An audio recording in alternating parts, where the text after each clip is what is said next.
ये है chapter number 4 जिसका नाम है सागर के आगर। लेखक अनुपम मिश्र इस चैप्टर में तालाबों के बारे में बात करते हैं कि तालाब बनते कैसे हैं और तालाब के अलग अलग पार्ट्स क्या हैं। तो शुरू करते हैं। तालाब एक बड़ा शून्य है अपने आप में, लेकिन तालाब पशुओं के खुर से बन गया कोई ऐसा गड्ढा नहीं कि उसमें बरसात का पानी अपने आप भर जाए। इस शून्य को बहुत सोच समझकर बड़ी बारीकी से बनाया जा रहा है। छोटे से लेकर एक अच्छे बड़े तालाब के कई अंग प्रत्यंग रहते थे। हर एक का अपना एक विशेष काम होता था और इसीलिए एक विशेष नाम भी। तालाब के साथ साथ यह उसे बनाने वाले समाज की भाषा और बोली की समृद्धि का भी सबूत था।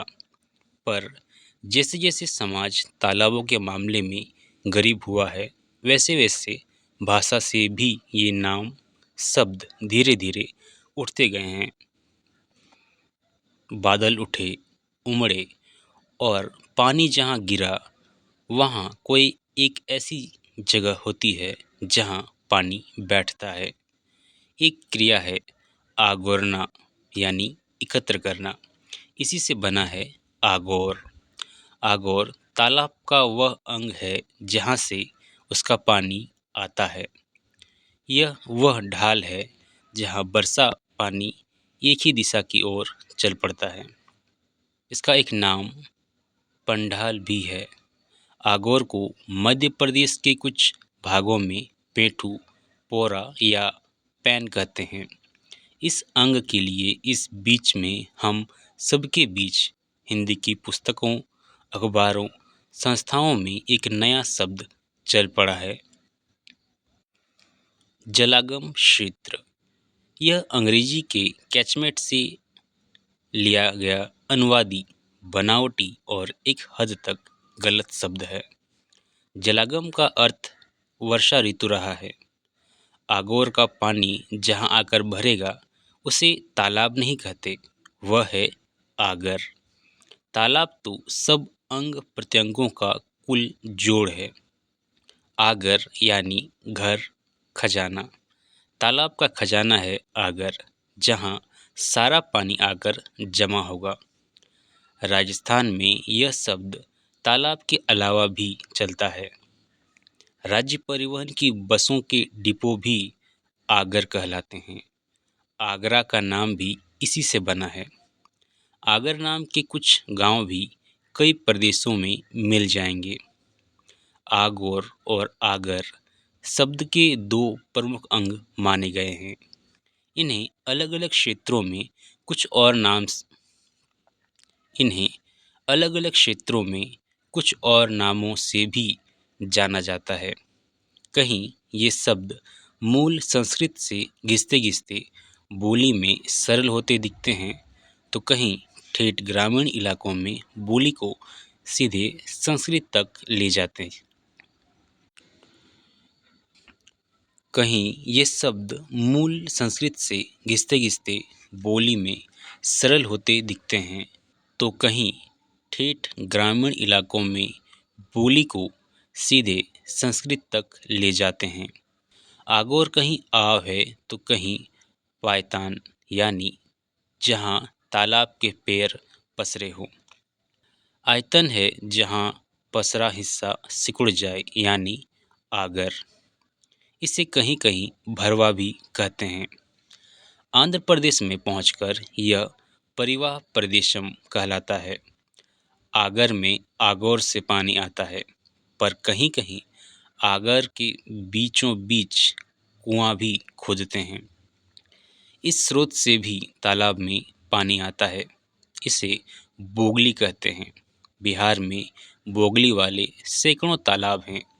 बोगली का एक नाम चूहर भी है। जल के इस आगर की कीमती खजाने की रक्षा करती है पाल। पाल शब्द पालक से आया होगा। यह कहीं भिंड कहलाया और आकार में छोटा हुआ तो पिंड। भिंड का भिंड भी बिहार में है और कहीं महार भी। पुस्ता शब्द बाद में आया लगता है। कुछ क्षेत्रों में यह पार है, नदी के पार की तरह, किनारे के अर्थ में। पार के साथ आर भी है। आर, पार और तालाब के इस पार से उस पार को आर पार या पार आर के बदले पारावार भी कहते हैं। आज पारावार शब्द तालाब या पानी से निकलकर आनंद की मात्रा बताने के लिए उपयोग में आ रहा है, पर पहले यह पानी के आनंद का पारावार रहा होगा।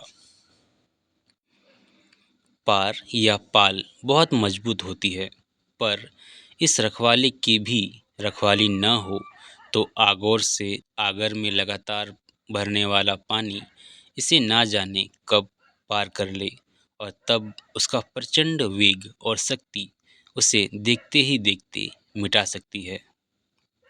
तालाब को टूटने से बचाने वाले इस अंग का नाम है अफरा। आगर तो हुआ तालाब का पेट, यह एक सीमा तक ही भरनी चाहिए, तभी तालाब का साल भर तक कोई अर्थ है। पर उस सीमा को पार कर ले तो पाल पर खतरा है। पेट भर गया, अफर गया, तो अब उसे खाली करना है। यह काम अफरा करती है और पेट को फटने से तालाब को पाल को टूटने से बचाती है। इस अंग के कई नाम हैं। अफरा कहीं अपरा भी हो जाता है। उबरा, उबरा भी है, जो शायद उबरने, बचने, बचाने के अर्थ में बने हैं। राजस्थान में ये सब नाम चलते हैं। अच्छी बरसात हुई और तालाब में पानी इतना आया कि अपरा से निकलने लगे तो उसे अपरा चलना, और मध्य प्रदेश, उत्तर प्रदेश के कई हिस्सों में इसे चादर चलना भी कहते हैं। छत्तीसगढ़ में इस अंग का नाम है छलका। पाल को तोड़े बिना जहाँ से पानी छलक जाए। इस अंग का पुराना नाम उच्छावास था, उसे छोड़ देने के अर्थ में। निकास से यह निकासे भी कहलाता है, पर ठेठ संस्कृत से आया है नेष्टा। यह राजस्थान के थार क्षेत्र में, जैसलमेर, बीकानेर, जोधपुर में सब जगह, गांव में, शहरों में बिना एक मात्रा भी खोए नेष्टा ही कहलाता है। सीमा पार कर सिंध में भी यह इसी नाम से चलता है। यह दक्षिण में कालांगल है तो बुंदेलखंड में बरगन, यानी जहाँ से तालाब का अतिरिक्त पानी बगर जाए, निकल जाए। नेष्टा को पहले वर्ष छोटा बनाते हैं, पाल से भी बहुत नीचा। नई पाल भी पानी पिएगी, कुछ दसेगी, सो तालाब में पानी ज़्यादा रोकने का लालच नहीं करते। जब एक बरसात में मामला पक्का हो जाता है तो फिर अगले वर्ष नेष्टा थोड़ा और ऊपर उठाते हैं, तब तालाब ज़्यादा पानी रोक सकता है। नेष्टा के मिट्टी के कच्चे पाल का कम ऊंचा भाग है, लेकिन पानी का मुख्य जोर झेलता है, इसीलिए इसे पक्का यानी पत्थर चूने का बनाया जाता है। निष्ठा का अगल बगल का भाग अर्धवृत्त की गोलाई लिए रहता है, ताकि पानी का वेग उससे उससे टकराकर टूट सके। इस गोलाई वाले अंग का नाम है नाका।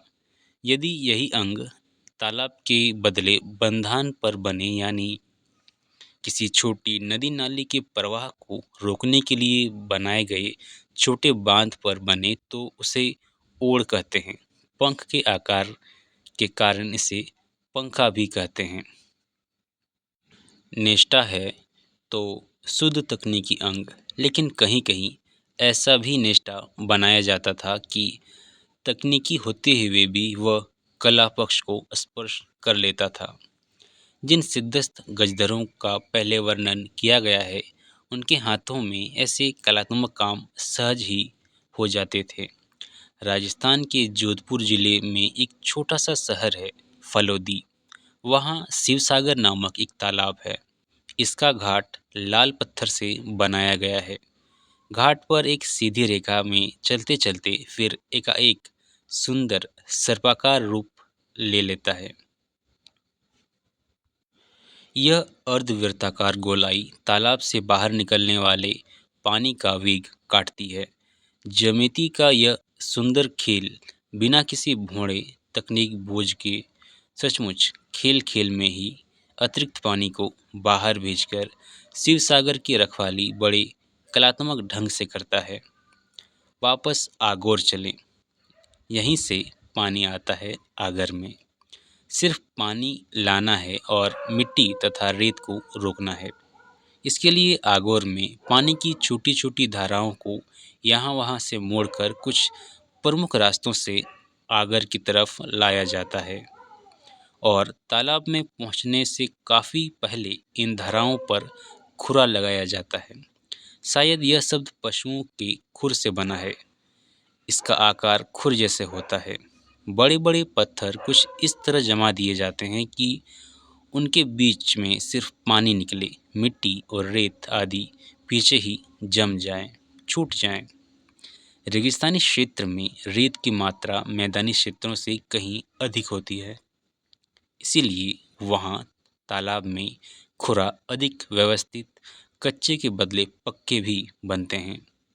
पत्थरों को गारे चूने से जमा कर बाकायदा एक 2 मंजिली पुलिया बनाई जाती है, जिसमें ऊपरी मंजिल की खिड़कियों या छेदों से पानी आता है।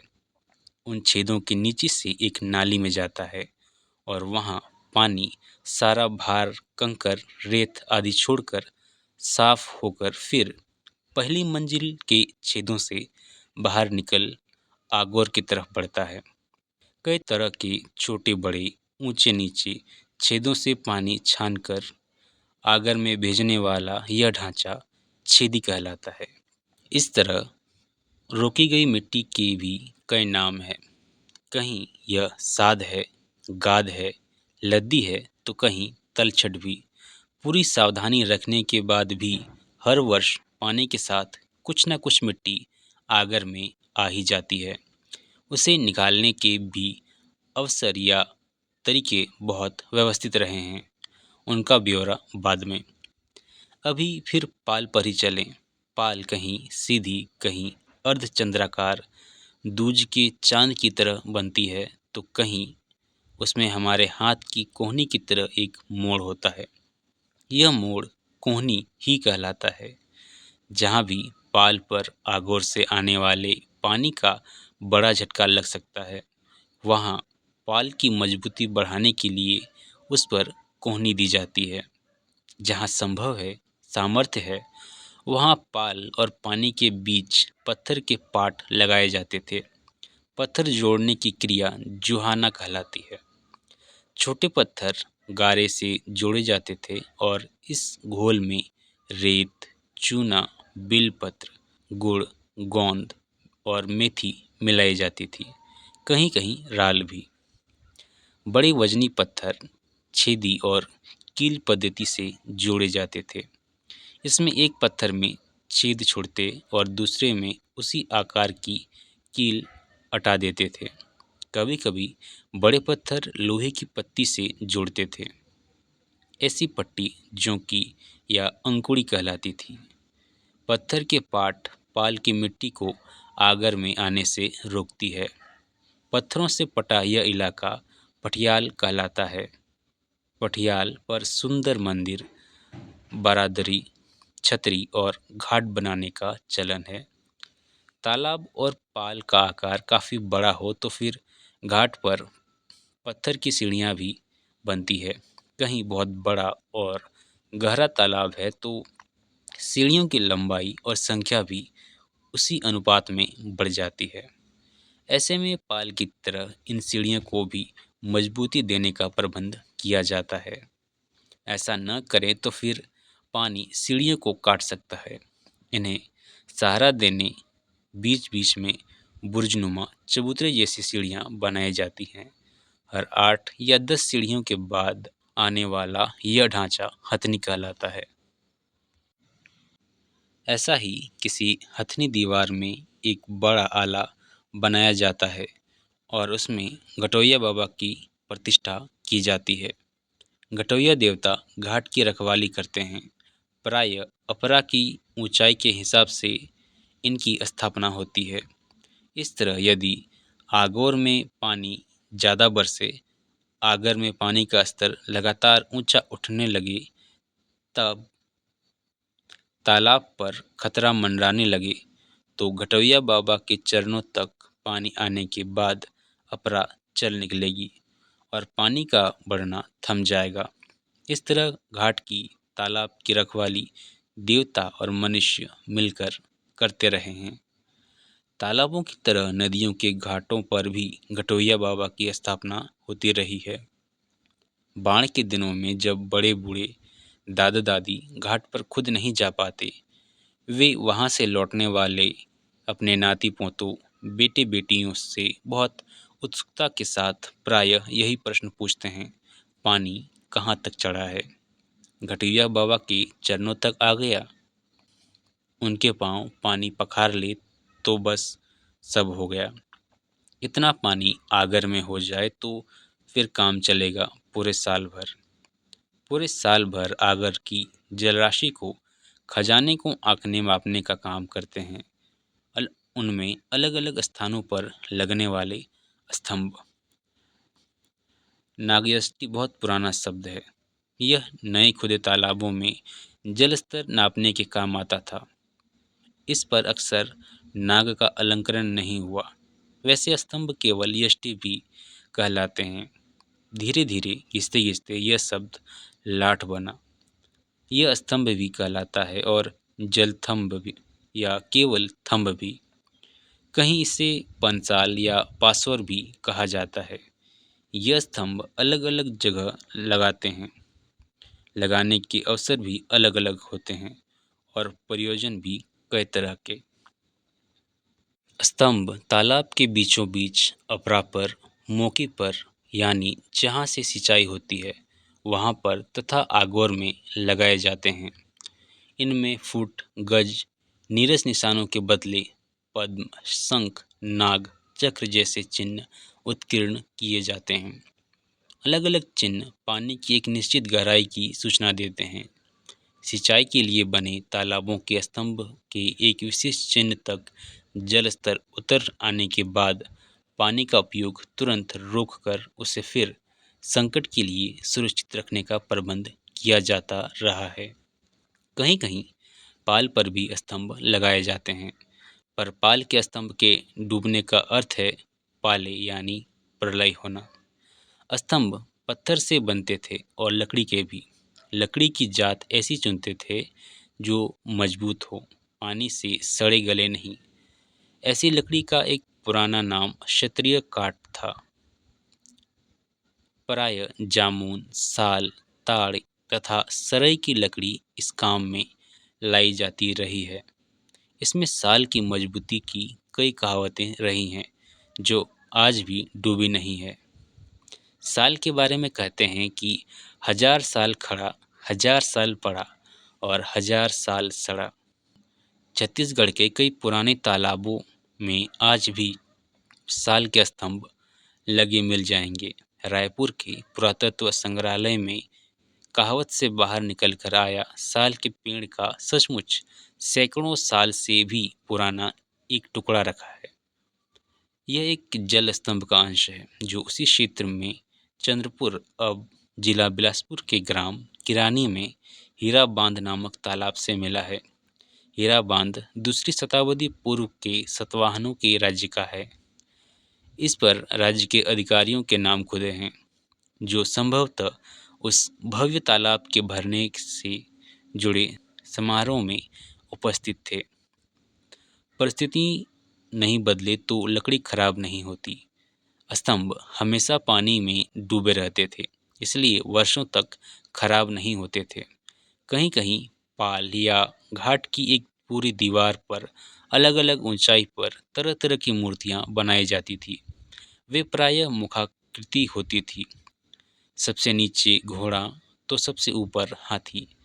तालाब का बढ़ता जलस्तर इन्हें कम से स्पर्श करता जाता था और सबको पता चलता जाता कि इस बार पानी कितना भर गया है।